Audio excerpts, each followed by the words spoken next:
తిరుమలలో గత 5 సంవత్సరాలుగా అధ్యక్ష చిన్న పిల్లలకు భక్తులకు ఇవ్వవలసిన పాలు అల్పాహారం కూడా క్యూ లైన్లలో నిలబడి ఉంటే ఇచ్చిన పాపాన పోలేదు అధ్యక్ష.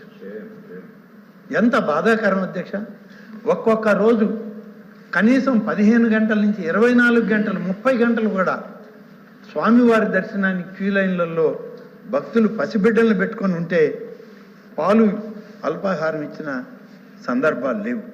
మన ప్రభుత్వం ఈనాడు ముఖ్యమంత్రిగా చంద్రబాబు నాయుడు గారు రాగానే దీన్ని మార్పు చేయండి, క్యూ లైన్లలో ఉన్న పసిబిడ్డలకి పాలు అల్పాహారం సమయం గడిచే కొంది ఎంత సమయంలో ఏ సమయంలో ఏది ఇవ్వాలనో అవన్నీ ఆ క్యూ లైన్లలో ఉన్న భక్తులకి ఆ యొక్క తిరుమల తిరుపతి దేవస్థానం నుంచే అన్నీ కూడా సరఫరా చేయాలని ఆదేశాలు ఇవ్వడం, ఆ ఆదేశాలని వాళ్ళ పాటిస్తూ ఉన్నారు అధ్యక్ష.